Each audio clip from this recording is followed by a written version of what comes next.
Un niño en Montevideo quiere ser jugador de fútbol, como casi todos los niños uruguayos. Yo nací gritando gol, diría años después. Como todos los uruguayos, toditos. Juega mal, pero juega bien cuando sueña. Esa es la trampa del fútbol para los que no nacieron con el don. La ilusión nocturna. Siempre jugué muy bien. La verdad, maravillosamente bien. Era el mejor de todos, pero solo de noche, mientras dormía. Al despertar, las piernas vuelven a ser de madera. El cuerpo confirma lo que la mente ya sabía.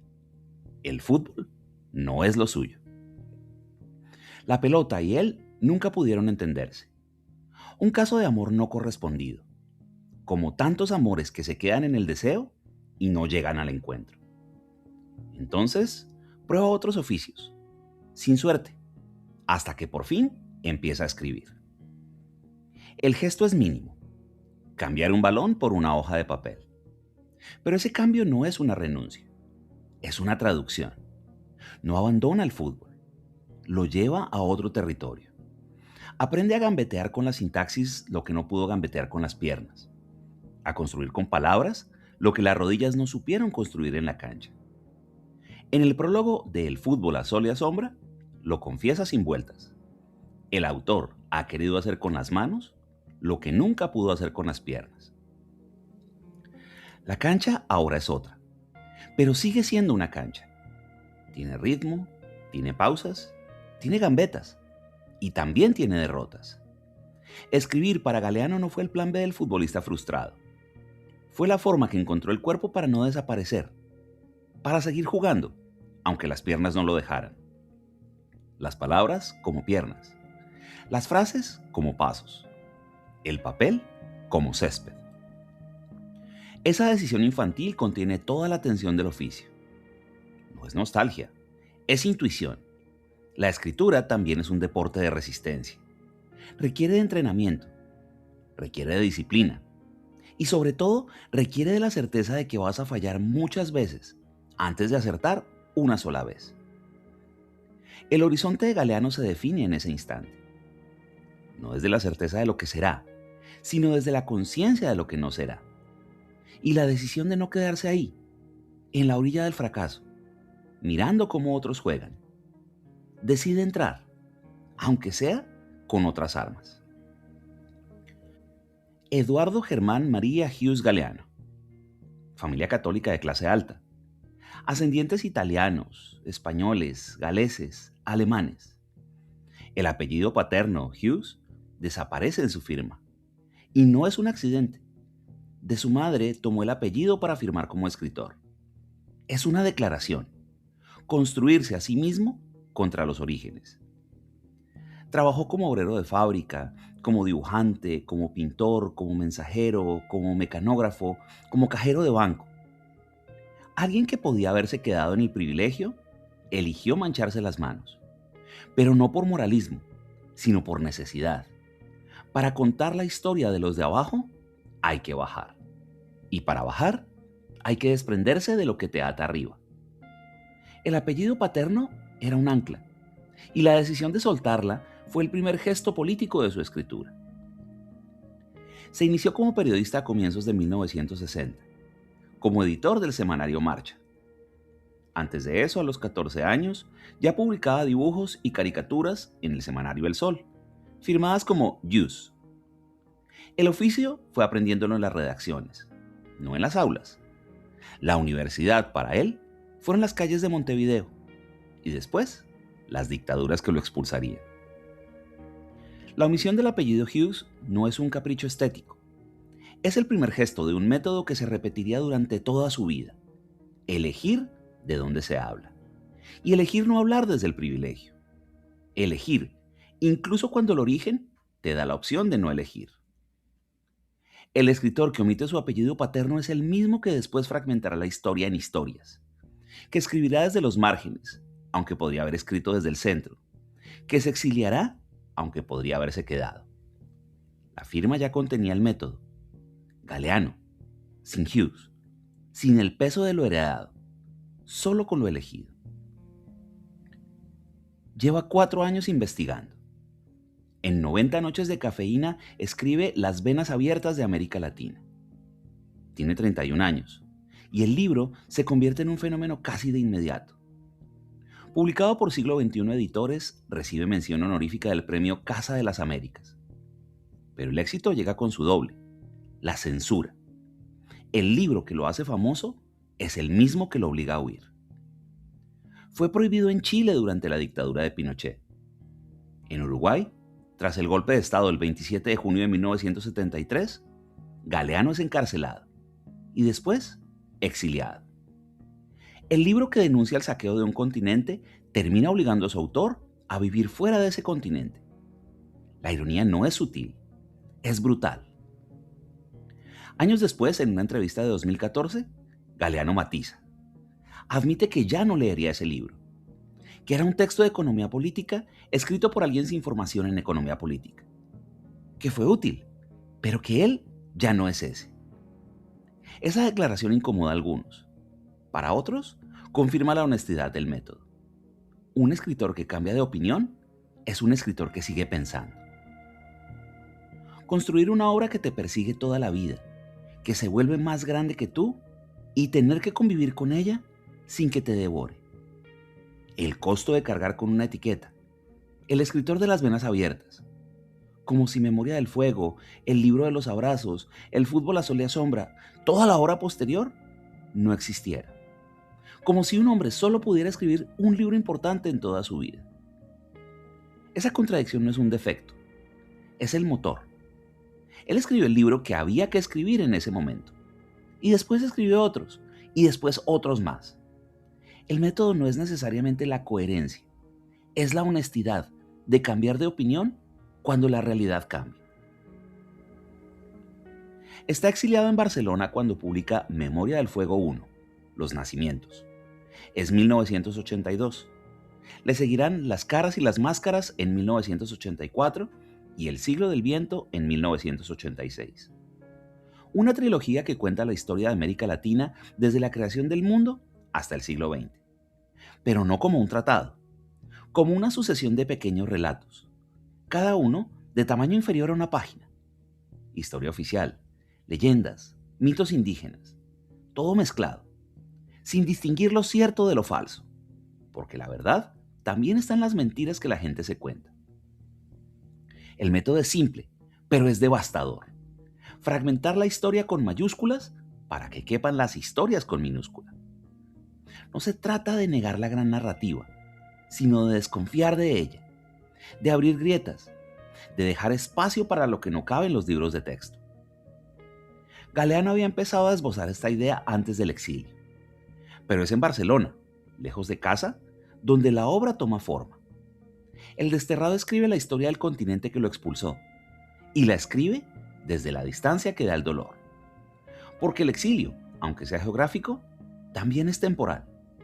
Estar lejos no solo es estar en otro lugar, es estar en otro tiempo. Un tiempo suspendido, donde el pasado se vuelve más nítido que el presente. El trabajo es solitario. Años de armar un rompecabezas de 5 siglos con fichas que a veces no encajan. Pero el desorden, en Galeano, no es caos, es un principio narrativo. La historia no es una línea recta, es un montón de chispas. Y cada chispa, por pequeña que sea, merece su propio espacio, su propia página, su propia voz. Memoria del Fuego no es un libro de historia, es un libro contra la historia, contra la versión oficial que siempre habla desde el poder. Galeano habla desde el margen, desde el fragmento, desde la grieta. La utopía está en el horizonte. Camino 2 pasos. Ella se aleja 2 pasos y el horizonte se corre 10 pasos más allá. Entonces, ¿para qué sirve la utopía? Para eso, sirve para caminar. La frase aparece en El libro de los abrazos, publicado en 1989, y se ha repetido hasta el cansancio. Está en afiches, está en murales, está en discursos de graduación. Pero su potencia no está en la esperanza que promete, está en la contradicción que acepta. La utopía no es un destino, es una dirección. Es una excusa para seguir moviéndose, cuando ya no quedan razones para moverse. Galeano la escribió cuando ya había vivido el derrumbe de tantas utopías reales. La dictadura en Uruguay lo obligó al primer exilio. En Argentina fundó la revista Crisis, un espacio de pensamiento crítico que duró lo que duran las cosas valiosas en tiempos difíciles. Muy poco. En 1976, su nombre integró la lista de condenados por la dictadura militar argentina y tuvo que huir de nuevo, esta vez a España. Regresó a Uruguay en marzo de 1985, cuando la democracia volvió. Pero el regreso no borra el exilio. El exilio queda en el cuerpo, en la manera de habitar los espacios, en la certeza de que todo puede volver a romperse. No era un ingenuo, era alguien que había aprendido que la esperanza no necesita garantías, que caminar hacia el horizonte no es una promesa de llegada, es el único modo de mantenerlo cerca. Porque si te quedas quieto, el horizonte desaparece. Si caminas, se aleja, pero al menos sigue ahí. La frase no es un consuelo, es una instrucción. No promete la victoria, promete el movimiento. Y el movimiento para Galeano ya era suficiente, porque el horizonte no existe para ser alcanzado. Existe para que no te quedes quieto. El fútbol a sol y a sombra se publica en 1995. Y no es un libro de deportes, es un libro sobre la alegría y sobre cómo el poder la aplasta. Galeano escribe sobre gambetas que nadie recuerda, sobre goles que no existen en las estadísticas, sobre el placer prohibido de la osadía en un deporte convertido en negocio. Denuncia la tecnocracia que impone un fútbol de pura velocidad y mucha fuerza, que renuncia a la alegría, atrofia la fantasía y prohíbe la osadía. El fútbol moderno, dice, es eficiente, pero la eficiencia mata la belleza. Y sin belleza, el fútbol deja de ser fútbol. Se vuelve otra cosa, un producto, un espectáculo, un soporte publicitario. Pero no es solo denuncia, es celebración. El libro rinde homenaje a los descarados cara sucia que se salen del libreto y gambetean a todo el equipo rival y al juez y al público por el puro goce del cuerpo que se lanza a la prohibida aventura de la libertad. El fútbol, para Galeano, es música del cuerpo y fiesta de los ojos. Y también es un espejo fiel de la realidad. Pero los espejos no solo reflejan, también deforman. Y en esa deformación, en esa exageración, la verdad se vuelve más clara. Galeano se autodefine como un mendigo del fútbol. Va por el mundo, sombrero en mano, suplicando una linda jugadita por amor de Dios. Esa humildad es también el método. No escribir desde la cátedra, sino desde la tribuna, desde el lugar del que mira y se maravilla, desde el que no entiende de tácticas, pero sí de emociones.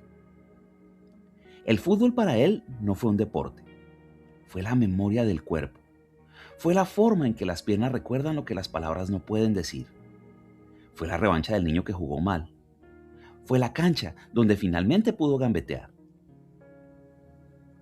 Galeano escribió sobre los niños a los que se les niega el derecho de ser niños, sobre los trabajadores invisibles, sobre los muertos que no tienen nombre en los periódicos, pero no desde la teoría, desde el dato concreto, desde la anécdota que revela más que 1000 estadísticas.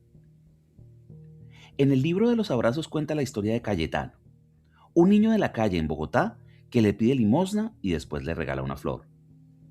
Cuenta la del viejo Tata en el mercado de Oaxaca, que le explica que los pobres no tienen memoria porque no tienen tiempo para recordar.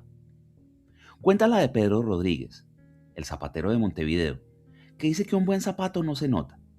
Si te duele, es malo. Si no lo sientes, es bueno. Su mirada no era la del sociólogo con datos, era la del cronista, que se sienta al lado. Un hombre nacido en clase alta que eligió escuchar a los que no tienen voz. Pero también era consciente de la trampa. El que habla por otros corre el riesgo de apropiarse de su dolor. La escritura puede ser un acto de amor. También puede ser un acto de colonización. Por eso su escritura no es un testimonio directo. No pone en boca del otro lo que el otro no dijo. Simplemente crea un espacio, una grieta, un silencio alrededor de la voz. Las historias que cuenta no son suyas, son de ellos. Él solo las escribe. La incomodidad de esa posición nunca desapareció. El escritor que sabe que nunca será uno de ellos, pero que no puede dejar de intentarlo. Esa tensión no se resuelve, se habita y se escribe desde ahí, desde la conciencia de la distancia, desde la honestidad de no fingir que la distancia no existe. El exiliado no tiene una sola casa, pero tampoco tiene ninguna. La condición del desterrado es vivir en la tensión entre el lugar al que no puede volver y el lugar donde no termina de pertenecer. Y no es metáfora, es geografía. Es el pasaporte que nos sirve. Es la lengua que se habla, pero que ya no suena igual. Es el acento que te delata en todas partes. 3 países, 3 exilios. Uruguay primero, Argentina después y España al final. Y cada uno dejó una marca distinta. En Uruguay aprendió el oficio. En Argentina lo perfeccionó. En España escribió su obra más ambiciosa. Pero también en España aprendió que la distancia puede ser una óptica, que a veces hay que alejarse para ver. En Memoria del Fuego escribe sobre América Latina desde Barcelona y reconstruye 500 años de historia mientras vive en el continente que colonizó al continente del que escribe. La ironía es pesada, pero también es instructiva. El exiliado tiene una ventaja terrible. Ve con los ojos del que perdió. Y el que perdió ve mejor que el que nunca tuvo que irse. Cuando regresó ya no era el mismo, pero tampoco era otro. Era alguien que había aprendido a vivir entre 2 lugares y que había descubierto que entre 2 lugares también se puede escribir y que la grieta, al final, es un espacio habitable. El exilio le enseñó algo que la residencia nunca le hubiera enseñado, que la patria no es un lugar, es una lengua, es una manera de nombrar las cosas, es una memoria compartida.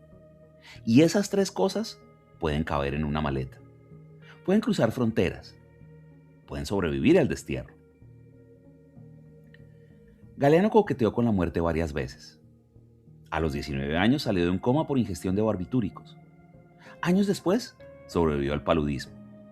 Más tarde, al cáncer de pulmón, que finalmente terminaría por vencerlo el 13 de abril de 2015. En Memoria del Fuego transcribe una leyenda maquiritare. Los maquiritares son un pueblo indígena de la cuenca del Orinoco y del Amazonas. Y la leyenda dice: nacerán y volverán a morir. Y otra vez volverán a morir.